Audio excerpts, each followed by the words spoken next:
Hey, you with the 5-year-old can of beans hiding in the pantry. Yeah, I'm talking to you.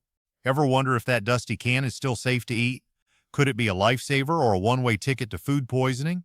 Today, we're diving headfirst into the truth about canned food shelf life. And trust me, you might be shocked.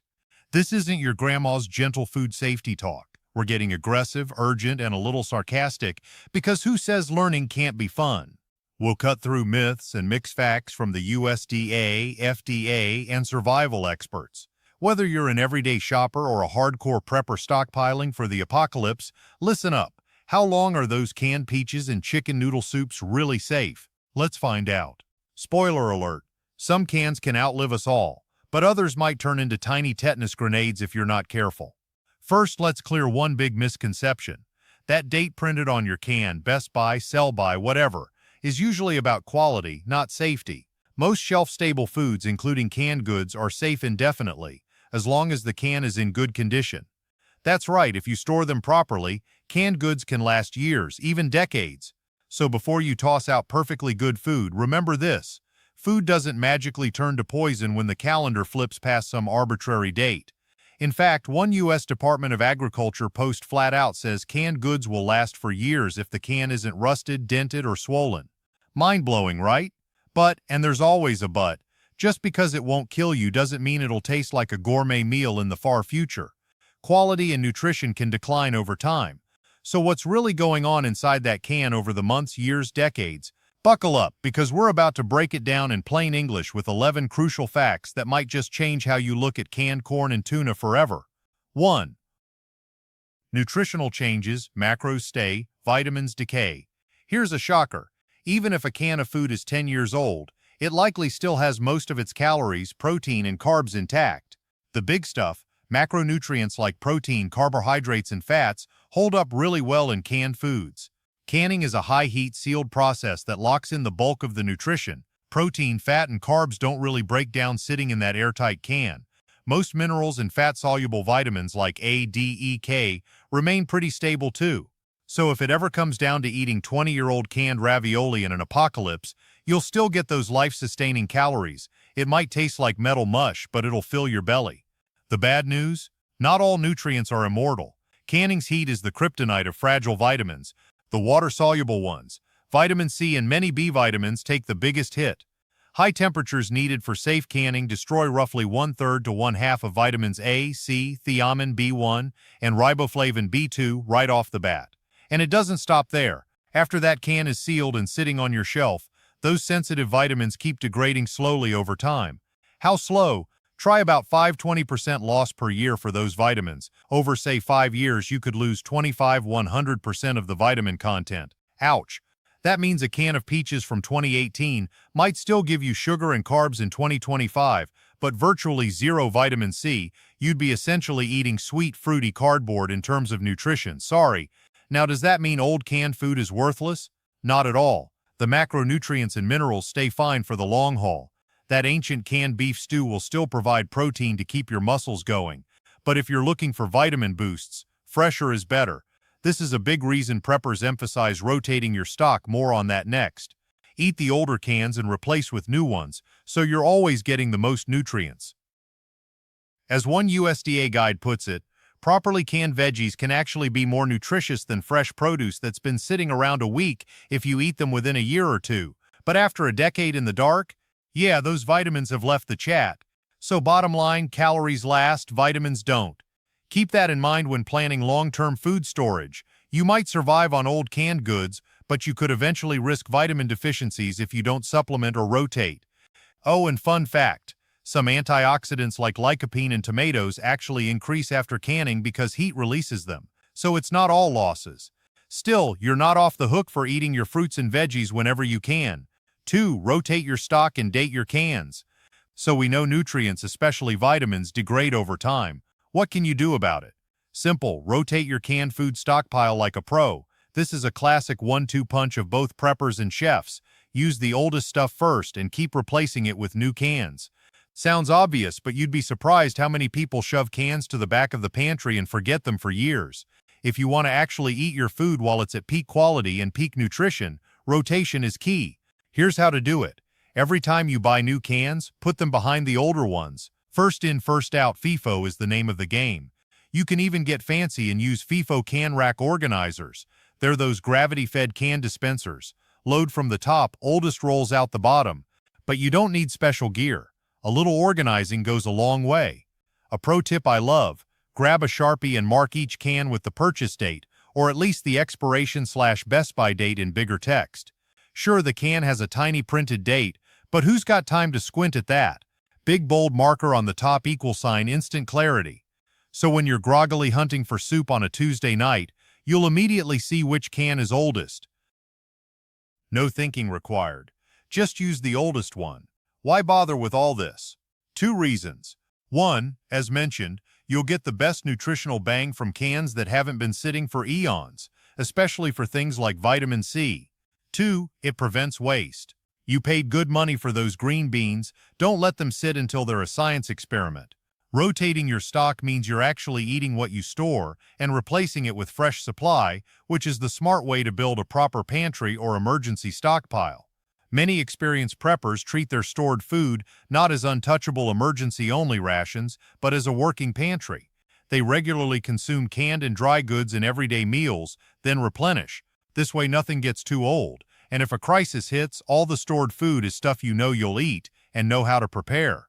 So label those cans, shuffle the new to the back, old to the front, and do a seasonal or annual checkup. If you find a can that somehow escaped rotation and is, say, 10 years old, don't panic. As we said, it's likely safe to eat if intact. But maybe plan a fun eat from the pantry week to use it up. Your taste buds and your peace of mind will thank you. Remember, store what you eat and eat what you store.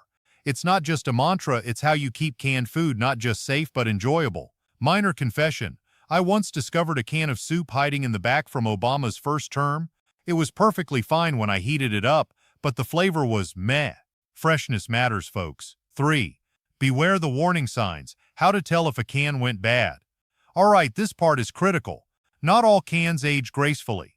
Sometimes a can will go bad before you ever open it, and eating what's inside could be downright dangerous. So how do you know if a canned food is unsafe? Your can will often tell you if you know what to look and listen and smell for. Here are the major warning signs that scream, "Do not eat this." Bulging or swollen can. If a can is puffed out like it's been hitting the gym, toss it. A swollen can, top or bottom bulging, is a huge red flag. It usually means bacteria inside produce gas, which is often due to Clostridium botulinum, the bacteria that causes botulism, yes, the deadly kind.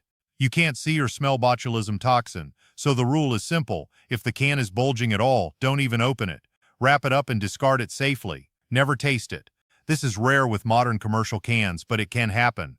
Asterisk, asterisk. Leaking or rusty can. If there's leaky goo or sticky residue on the outside of a can, something's wrong. The seal might be compromised, even if you can't spot a hole. Rust is another villain. Over time, a rusty can may develop tiny pinholes. If you see heavy rust that you can flake off with your finger, that can is in trouble. A little surface rust that wipes off might be okay, but proceed with caution. When in doubt, throw it out. Deep dents, especially on seams. Not all dents are deadly. We'll talk more about dents in a moment, but here's the gist. A deep dent that you can lay your finger into, or any dent that creases along a seam, is bad news. The seams, the top, bottom rim, or side seam on older cans, are where the can is sealed. A sharp dent on or near a seam can breach the can seal, letting in air and bacteria. If a can is crushed or sharply dented at the rim or seam, chuck it. A minor ping in the middle of the side? That's usually a minor defect and the food is still fine. Use your judgment. If the dent is small and not on a seam, you can likely use the can, maybe just use it sooner rather than later. But big dents or anything that feels sketchy, don't risk it. Hissing, spraying, or bad smell upon opening. When you open a normal healthy can, you might hear a little soft hiss of air equalizing. That's normal. But if it hisses violently or the contents spurt out like a shaken soda, back away slowly. That indicates pressure built up inside, another sign of possible bacterial activity. Foul odor is an obvious giveaway too. If it smells rotten or just off instead of the normal aroma of whatever food it is, something's wrong. Trust your nose. If you see weird colors or furry mold inside a can once opened, nope, nope, nope. Healthy canned food should look and smell perfectly normal. Cloudiness or foaming in liquids is also a bad sign. The USDA and food safety folks say if a can hisses loudly or spurts upon opening, or if the food is discolored or moldy, do not taste it, throw it out. Better to lose a few bucks of food than to gamble with botulism. In short, inspect your cans before opening and again before eating. Most properly canned foods won't spoil in a dangerous way on their own, but if they do, these signs are your lifesavers. As the saying goes, when in doubt, throw it out. It's not worth trying to save a $1 can of soup if something seems off. And please, if you ever open a can and feel a slimy, stinky, exploding horror emerging, don't even feed it to the dog, just safely discard it and wash your hands. Botulism is incredibly rare in store-bought cans, but it's extremely serious. We're talking potential paralysis or worse, so stay alert. The good news, 99.99% of the time, canned foods will be perfectly safe if the can looks normal. So let's keep them that way by catching the rare bad ones. 4. Are all canned foods safe for decades? Lead, BPA, and other scary stuff. You might be thinking, okay, so canned food can basically last forever if stored right, but is it all safe to eat decades later? Time for a curveball. Not exactly.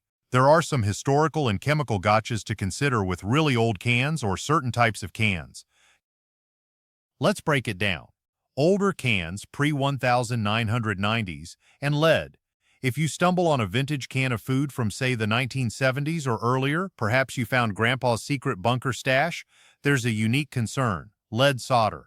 Back in the day, cans were often sealed with lead solder along the seams. Yeah, lead, that heavy metal we now know we should keep far away from food. U.S. canneries phased this out by 1991, and it was officially banned in 1995. But if you have an imported can from a country that hadn't yet banned lead, or an old domestic can pre-90s, there's a chance that lead from the solder has leached into the food over time. Does eating one old can automatically give you lead poisoning? Probably not. The amount might be small. In fact, believe it or not, I've heard stories of folks eating World War II-era canned goods and feeling fine. There's a YouTuber who literally ate a can of military rations from 1943 on camera, not recommending it, but it happened. If it's truly life or death and that 1940s can of mystery meat is all you have, a little lead might be the lesser evil compared to starvation. But let's be real, in normal times you do not want to ingest lead. It accumulates in your body and can cause serious health issues over time. So if you come across a really old can as a collector's item or whatever, it's cool for nostalgia, but it's not Tuesday's dinner. When in doubt, don't eat antique food. Side note, by the 1980s, most U.S. cans had switched to safer seam methods, so it's mainly really old cans or cheap imports you'd worry about. BPA in can linings. You've probably seen BPA-free labels on water bottles and even some canned foods. BPA bisphenol A is a chemical that used to be extremely common in the epoxy linings inside cans, basically a plastic coating to prevent the metal from corroding or the food reacting with metal. The bad news, BPA is a synthetic estrogen. It can mimic hormones in your body, and studies have linked BPA exposure to all sorts of health problems: heart disease, diabetes, reproductive issues, you name it. And guess what? One major source of BPA exposure was eating canned food, because the BPA from the lining can leach into the food. Yikes! Now modern cans, many manufacturers in the last decade have moved to BPA-free linings due to consumer pressure and California putting BPA on its toxic list. As of mid-2010s, a lot of companies have switched to alternatives, but in 2025, it's not a complete victory. Some brands still use BPA epoxy, and there isn't a strict law banning it in all food cans, except baby formula cans. The FDA restricted BPA in baby products and is looking at it for broader food packaging, but hasn't banned it outright for all cans. The military and some emergency food suppliers often specify BPA-free cans now, so what's the risk? If you're occasionally eating canned soup or veggies, the risk is probably low, but if you're eating from cans every single day for years, you'd want to minimize BPA. A study found people who ate one serving of canned soup daily for 5 days saw BPA levels in urine jump over 1,000%. That's how much can leach out. The good news, BPA does leave your body relatively quickly once exposure stops. Still, if you're building a long-term food stash, choose BPA-free cans whenever possible. Many will say so on the label or brand websites. I personally seek out brands that explicitly say BPA-free lining. They often use acrylic or polyester linings instead. Also, don't subject your cans to high heat, like leaving them in a hot car, because heat can increase leaching of chemicals like BPA. Keep them cool. We'll cover storage soon. In summary, old cans might have lead, slightly less old cans and even some new ones might have BPA. Neither is something you want to ingest if you can help it. The food inside might be microbiologically safe, but chemically, it could be less than ideal. It's another reason to rotate and update your stock every few years. Newer cans are generally going to be safer packaging. If you're wondering, my canned food has what in it? Yeah, I was shocked too. Synthetic estrogen in my green beans? No thanks. Fortunately, plenty of companies now proudly advertise BPA-free cans, even the big names. Check the label next time you shop. 5. Dented cans. Use them or lose them. We touched on dents earlier, but let's dig deeper, because this is a common worry. How many times have you seen a dented can on the supermarket clearance rack and thought, is it safe or a botulism bomb? The truth is, not all dents are created equal. Here's the deal. Minor dents, small, smooth dents away from any seams, generally okay. If you drop a can and it gets a little ding but nothing sharp, it's usually fine to keep. The contents aren't exposed to air and bacteria as long as the seal isn't broken. I have cans in my pantry with tiny dents that I'm not losing sleep over. Serious dents, especially sharp or creased ones, or any dent on the seam, those are not okay to store long term. If you buy a can and notice a deep dent on it when you get home, I'd either return it or just prioritize using it ASAP within days or weeks rather than keeping it for years. A deep dent can over time compromise the integrity of the can or its lining. There's also the slim chance that a really sharp dent caused a pinhole leak you can't see. Better safe than sorry. In my household, if I dent a can badly, I call it up from the miners. It goes into the meal plan right away instead of back into storage. Consider it injured in action. It might be fine now, but it doesn't get to retire in the pantry for 5 more years. What about dents on store shelves? The USDA advises against buying deeply dented cans. If the dent is so deep you could stick your finger into it, or if it's on the top-bottom rim or along the side seam, skip it. That can is a ticking time bomb for spoilage. But a shallow dent on the side, no sharp crease? The food inside is likely totally safe. I know frugal shoppers who snag lightly dented cans at discount with no issues. Just inspect carefully and when in doubt, throw it out. Or in this case, don't buy it in the first place. One more tip. If you have a slightly dented can that you decide to keep, don't store it for the long term. Use it in your next week's chili or whatnot. Dents can sometimes worsen or rust can develop at the creases. It's just smart to consume them sooner. And here's an extra pro hack. If you ever open a can and you notice the inside of the can, the metal is discolored where the dent was, or you see any sign the can's lining is damaged, don't eat the contents. It means the protective lining might have cracked at the dent, and the food could have reacted with metal or gotten bacteria. This is uncommon but worth mentioning. Normally, canned food smells perfectly normal when you open it.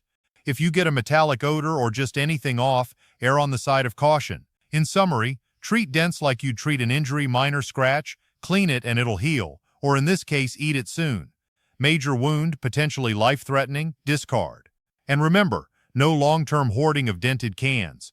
Your stockpile's health is only as good as its weakest can. 6. Watch out for preservatives and additives. Canned food is interesting because on one hand, it's just food in a metal container. No need for fancy preservatives when the canning process, heating, and sealing already keeps it safe. On the other hand, if you read some ingredient labels, you'll find more than just peas, water, salt in there. Many canned foods have added salt, sugar, or other preservatives to enhance flavor, color, or shelf stability. Now, in an end-of-the-world scenario, are you going to care about a little extra sodium or MSG? Probably not. You'll be happy to have the calories. But right now, while society is intact and you're just building a smart pantry, you might want to consider what's in those cans. Salt. It's the most common preservative in canned goods. Salt helps inhibit bacterial growth and of course makes things taste better, but some canned foods, soups, canned meats, etc. can be salt bombs. If you're on a low-sodium diet or have high blood pressure, this is a concern. The good news, many items come in no salt-added versions, and you can always rinse canned veggies or beans to remove some sodium. For our purposes, salt in canned food isn't going to affect shelf life negatively. High salt can actually extend shelf life. It's more about health considerations for regular eating. Sugar and syrups. Canned fruits are often in syrup. Light or heavy syrup =, basically sugar water. Again, not a safety issue for storage, but if you're stockpiling, consider fruit canned in juice or water if you want to avoid unnecessary sugar.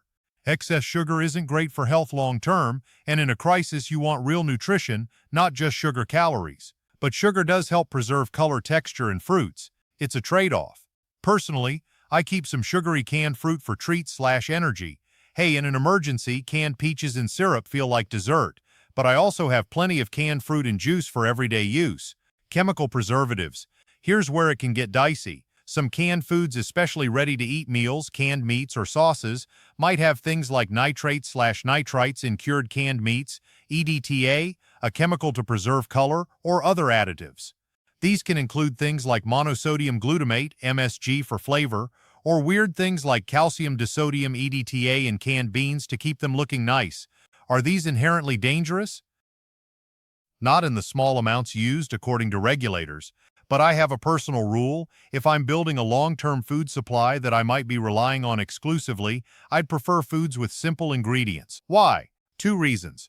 1. Fewer additive chemicals means less potential for any off flavors developing over time or any unexpected reactions. 2. It's just healthier and usually tastes better. Many plain canned vegetables have nothing but the veggie, water, and maybe salt. That's ideal. Something like canned chili might have a laundry list of additives. Fine for occasional meals, but I don't want to live off that for weeks if I can help it. One standout brand I love, shout out time, is Keystone Meats for canned proteins. Ever read those labels? It's literally like ingredients beef, salt, that's it. No preservatives, no weird stuff. The canning process alone preserves, and salt is there as a simple flavor and bacteria inhibitor. This is the kind of canned food I aim to stock up. It's just pure food and an electrolyte, salt, we'll actually need if we're sweating working hard in a crisis. Similarly, a can of plain kidney beans will just say beans, water, salt. Perfect. Contrast that with some canned spaghetti and meatballs I saw. It had like 20+ ingredients including corn syrup, caramel color, artificial flavors, etc. Again, if the grid's down and I'm hungry, I'll gladly scarf it. But while I have the luxury of choice, I'd rather stockpile cleaner options. It's better for you and often cheaper too. Basic staples versus processed meals.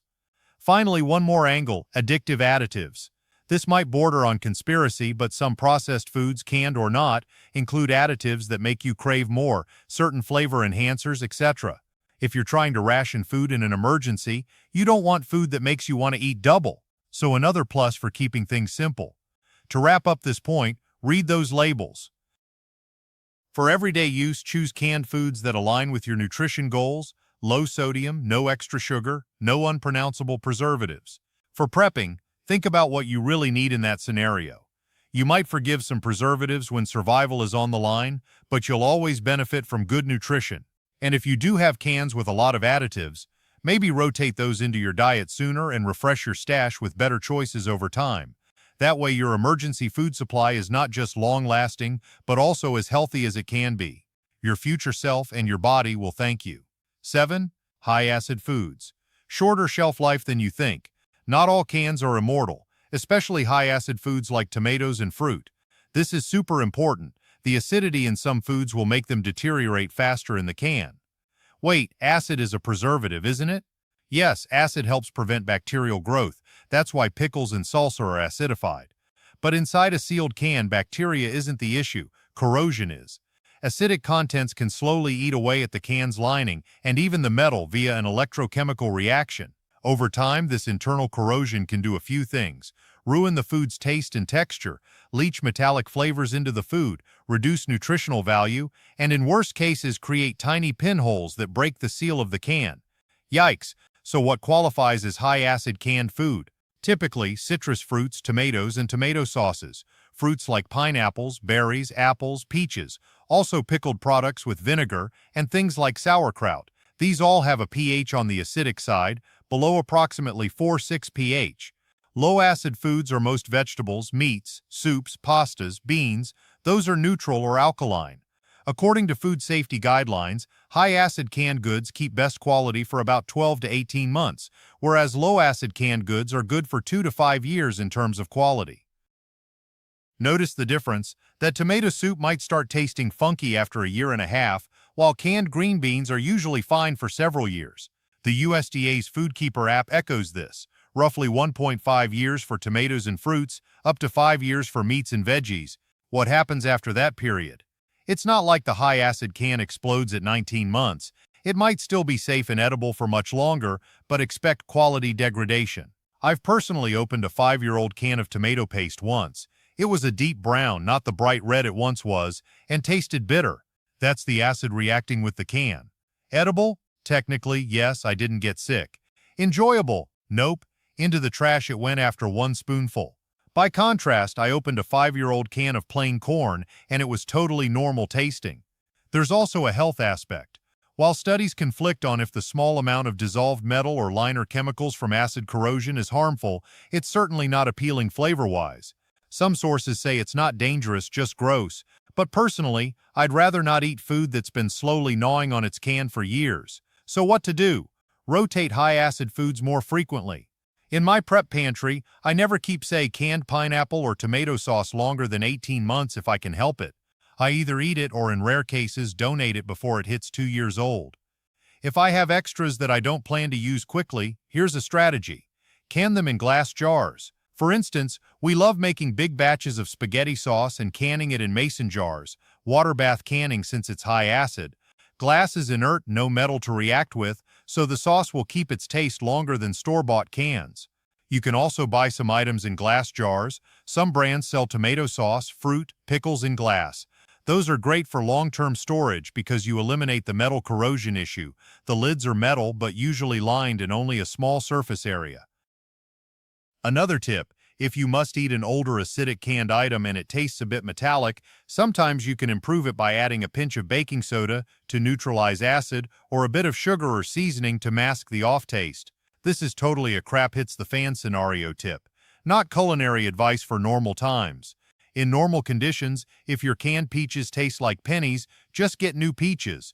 Remember, if an acidic food can does corrode enough to leak, you'll likely notice either the can starts to bulge because acid plus metal equals hydrogen gas sometimes, or you'll see rust or leakage. So again, inspect those cans. But ideally, don't let your pineapple cans sit around till they get to that state. Eat them while they're yummy. In summary, high-acid canned foods are the sprinters, short-distance champs. Low-acid are the marathoners. Plan your stash accordingly. Enjoy that canned fruit cocktail within a year or two, but know your canned chili and peas can go the distance. 8. The truth about pull-top cans, pop-tops. The convenience of pop-top cans. No can opener needed. Just pull the tab and voila. Many soups, tuna, and even some veggie cans have those easy open lids nowadays. But here's a dirty little secret from the prepping world. Pull-top pop-top cans are generally less robust and less suited for long-term storage. I know, they're super handy. And if you've got kids or you keep a can in your desk for lunch, pull-tops are a lifesaver. But when we're talking multi-year stockpiling, you might want to think twice. Why? The seal on a pull-tab lid isn't as strong as on a regular flat can lid that's sealed with a can seamer. The pull-top has a scored metal outline. That's how it opens so easily, and that can be a weak point. I've heard countless anecdotes and seen a few myself of pull-top cans failing. By failing, I mean either leaking a bit around the edges over time or even losing vacuum, where you press the top and it's not concave anymore. In a Reddit forum, one person said, "Never buy pull tabs for long term. I've seen too many fail long before the date on the can and pop." It's a known issue. In fact, even the U.S. military tends to avoid pop-top cans in their rations because they can't withstand rough handling and long storage as well. For example, military MREs and ration packs often use either pouches or traditional cans. They rarely use pop-tops except in specialty cases. That should tell you something. Durability matters when you're stockpiling for emergencies or battlefield conditions. So what do you do if the only option for something you want is a pull top? Sometimes you can't avoid it. Maybe all the canned sardines come with pull lids, etc. If you do buy them, treat them gently and plan to rotate them sooner. Don't stack heavy stuff on them, don't drop them, and maybe keep pull-top cans in a separate bin so you remember to use them within a couple years at most. If you have the choice, though, I personally opt for regular cans for most of my long-term pantry items. For example, when buying canned soup for storage, I reach for the ones I need a can opener for. It's a small inconvenience now, but I trust that seal more over time. Real scenario, I had a flat of canned cat food with pull-tops. Forgot one box in the garage for a year. When I checked, 2 cans had subtly leaked and made a nasty smell. The pull-top seals gave out, probably due to heat fluctuations. I've never had a standard sealed can spontaneously leak on me in storage. The one downside, if you eliminate all pull-tops, you must have a can opener on hand to access your food, which leads us to our next point. 9. You better have a manual can opener. Or 3. Picture this. The power's out, it's day 3 of a disaster, and you've got a pantry full of canned goodness. You go to open a can of chunky chicken soup to warm over a fire, and your fancy electric can opener is as dead as the grid. You fumble for the manual opener and can't find it, or it's broken. Now what? The Walking Dead scenario doesn't seem so cool when you're literally a prisoner on the wrong side of a can of food. Solution: have multiple manual can openers. This sounds so obvious, but people overlook it. Electric openers are great when the lights are on. I love mine too, it's easy. But in an emergency, it's about as useful as a chocolate teapot. So invest in a couple of sturdy manual can openers. They're cheap. I'd say have at least 2 in your kitchen, in case one breaks, which they do. And if you're a serious prepper, stash another in your bug-out bag or emergency bin. There are a few types. The classic handheld crank openers. The ones with the twist knob are fine. Just make sure you know how to use it and it's not so flimsy that it bends. Then there are the old military can openers like the P38 and larger P51. These are basically little metal tabs you can carry on a keychain that can open cans with some elbow grease. They were issued in field rations back in what UI onward. I have a bunch of P38s scattered in kits and drawers. They cost like $1 and will last forever. The first time you use a P38 you might curse. It's a bit of a learning curve, but it absolutely works and has almost no weight or bulk. I'll drop a link in the description to those because they're a must-have for preparedness. Also, pro tip, consider a smooth-edge can opener, sometimes called safety can openers, for everyday use. They cut the lid from the side in a way that isn't sharp. Why? Because if you ever have to open cans for a while, having jagged lids everywhere is a hazard, especially in an emergency where medical help may not be available easily. But even a standard opener is fine. Just be careful. Now, worst-case scenario. You have cans and no opener at all. What do? Is it time to reenact that scene from Castaway and smash things? Before you go full caveman, try this survival hack. Find concrete or a rough rock, turn the can upside down and rub it back and forth vigorously on the rough surface. The friction will grind away the rim seam of the can. After a minute or two, you might see moisture or liquid seeping. That means you've worn through. At that point, you can squeeze the can sides or pry the lid off with a knife tip or screwdriver. Basically, you're sanding the top off.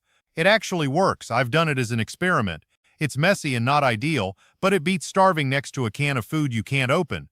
Just avoid cutting yourself on the ragged lid. But honestly, it should never come to that if you prep a little now. Get those manual openers. Keep them where you can find them. I attach one to my emergency kit with a string so it doesn't wander off, because it's the simplest things that can become huge when you overlook them. Don't let a piece of metal stand between you and dinner. Small anecdote. I remember after a hurricane, a neighbor was grilling canned sausages on a fire, using a hammer and nail to open the cans because he didn't have an opener. Points for ingenuity, but just get an opener, man. 10. Proper storage. Keep your cans cool, dry, and happy. We've hinted at storage conditions throughout, and here it is laid out. How you store your canned food will directly affect how long it stays good, both in terms of safety and quality. The ideal conditions aren't hard to achieve, but a lot of people get this wrong. Looking at you who keeps cans in a damp garage or hot attic. Let's do this right. Temperature. Aim for cool, stable temperatures. The sweet spot is around 50-70 degrees Fahrenheit, 10-21 degrees Celsius. Room temperature is fine, just avoid extremes. Heat is the big enemy. Try to stay below 85 degrees Fahrenheit as a max. Above 90 degrees Fahrenheit, the risk of spoilage goes up significantly over time. Higher temps accelerate nutrient loss too. Vitamins break down faster and even proteins can degrade with enough heat. So don't store your cans next to the furnace, water heater, or in an attic that hits 120 degrees Fahrenheit in summer. That's a recipe for spoiled food. Cooler is better. Some hardcore preppers even keep canned goods in climate-controlled storage or a root cellar to maximize shelf life. Avoid freezing. Cold is generally okay, but freezing temperatures can be a problem. If a can freezes, say you left some in an unheated shed over a brutal winter, The liquid inside expands and can buckle the can or break the seal. Sometimes a frozen can will actually bulge. Now you have two issues. One, the seal might be compromised so it could spoil when it thaws, and two, even if not, the texture of the food might be ruined. If a can has accidentally frozen but didn't bulge or leak, the USDA says it can be safe if you then thaw it in the fridge and boil the contents for 10-20 minutes just in case. But honestly, I'd avoid freezing them in the first place. So don't keep cans in a place that drops below 32 degrees Fahrenheit, 0 degrees Celsius regularly. Humidity and moisture. Dry is the name of the game. Moisture invites rust on cans, and rust can create holes. One common mistake is keeping cans in a dank basement on the concrete floor. Concrete can actually transfer moisture and also temperature changes to the cans, leading to condensation and rusting. Put a piece of wood or pallet under cans if you store in a basement, or use shelves. Keep the area as low humidity as possible. If your basement is very damp, consider a dehumidifier or storing cans in sealed plastic bins with desiccants. And obviously avoid any spot that floods or leaks. Light. This is a smaller issue for cans since they're opaque metal, but if you have glass jars or clear packaging, keep them in the dark to prevent light-induced degradation. For cans, it's not about the food getting light, but sometimes labels can fade, minor issue. Still, pantry =dark is a good rule. Physical stress. Don't stack cans too high. They seem solid, but too much weight can damage lower cans or cause top ones to fall. A general rule, stack regular-size cans no more than 3 or 4 high unless they are in a sturdy flat case. The big #10 cans, the giant ones, I stack at most 3 high. I once learned the hard way when a tower of canned goods became a can avalanche. You don't want that crushing your toes or your other food. Also, avoid dropping cans or banging them around. Dents, remember? Handle like eggs, well, maybe not that gently, but you get it. No direct floor or ground contact. I mentioned concrete floors. They're a no-no for long-term. Always use shelves or put down cardboard/wood as a barrier. And keep cans off the ground in case of minor flooding or pests. Keep inventory. This isn't a condition, but part of storage best practices. Know what you have and dates. A Sharpie marked date on top is excellent.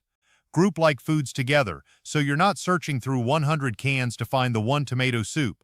Good organization =less time cans spend out of sight mind better rotation. A cool, dark, dry closet inside your house is usually perfect. If you live in a studio apartment, maybe under the bed or in a corner, in sealed bins if needed. If you only have a garage, just be mindful of temperature swings. Maybe insulated cabinets or thermal blankets around your storage can mitigate that. Some preppers even bury caches of canned food in the ground below frost line to keep them cool. That's advanced level, but it shows how far you can go to store at stable temps. Remember, these canned goodies are your investment. Treat them well and they'll treat you well when you need them. Bad storage can cut shelf life dramatically. Good storage can extend it practically indefinitely. There are canned foods from USDA that were stored in climate-controlled conditions and found to be still edible 40+ years later. So give your canned food a comfortable home now, and it will take care of you down the road. No one wants to open their emergency stash and find a rusty, spoiled mess. Do the work up front to prevent that. 11. Heating food in the can. Should you do it? Finally, let's tackle a funky question. Is it safe to heat up food directly in its can? Picture camping or power outage cooking. You might be tempted to pop the lid and stick the can of beans right on the fire or camp stove. It seems convenient, fewer dishes. But here's the scoop. Heating a can over open flame is generally a no-no, at least without precautions. Why? 2 main reasons: the can lining and the potential for explosion if you're not careful. Most modern cans, even BPA-free ones, have some kind of lining or coating on the inside to protect the food. If you put an empty can on a fire, that lining can scorch or burn, potentially releasing nasty chemicals or flavors into the food. In a survival situation, you might say, who cares about a little burnt lining? But if you have any other way, you'd rather avoid that. Also, direct flame on a closed can will cause pressure to build. Heating food =expansion. If you heat a sealed can, it can actually burst from pressure, basically a mini explosion, which can cause serious burns from hot food spraying. Never heat a fully sealed can. Always at least vent it. So how to do it safely if you must? The ideal method is a double boiler style. That means don't put the can directly in flames. Instead, heat water in a pot and set the open can in the hot water like a water bath to warm its contents. This heats the food gently and evenly without scorching. And absolutely open the can first, or at least puncture it so pressure doesn't build up. If you have a regular pot available, honestly, it's better to just dump the can's contents into the pot and heat normally. That way you can stir and not worry about the lining at all. Another trick, if you have no pot, you can put the can near a fire, not directly in it. For example, at the edge of a campfire or on a rock that's getting heated. This is still risky if not vented, so again, open it. And watch out for soot ash getting in your food. In a pure emergency, yes, you can cook in the can. Soldiers have done it forever with C-ration cans, etc., but they knew to open the can and often removed the entire lid. One problem is if you only open part of the lid, like a hinged flap, as the food bubbles it can spatter out, messy and dangerous. Better to take the lid off completely, careful of sharp edges. You might even fashion a makeshift handle with wire around the can's body to pick it up when hot. One thing I'd caution, do not eat directly out of a heated can without something to protect your hands. That metal gets extremely hot. Use gloves or let it cool a bit. A chemistry note, extremely high heat on a can may also impart a metallic taste. And if it's steel, it could warp or discolor. Aluminum cans for beverages, etc., are even riskier. They're thinner and often lined with plastic. Heating those will melt the liner and possibly the aluminum itself, and aluminum fire fumes = not great. So in conclusion, yes, you can heat food in the can, but it's not the best idea. Safer method, open can, pour food into a pan and heat. If no pan, heat can indirectly and watch it. And if we're in an apocalypse and you've got a can of soup and a flame, sure, do what you gotta do. Just remember to vent it and avoid direct flame if possible. Honestly, in a true survival pinch, you might even eat many canned foods cold. It won't kill you. Canned food is pre-cooked or at least safe to eat as is. One huge advantage in emergencies. Cold Chef Boyardee isn't winning any Michelin stars, but it'll keep you alive. Lastly, while we're on the topic of heating, never put a can in a microwave. Obviously, sparks, fire, bad. And if you did heat in a can on a fire, don't reuse that can for drinking water or something. It's likely sooty and the lining shot. Use it for target practice or scrap maybe. Happy prepping and bon appetit, my fellow canned cuisine connoisseurs.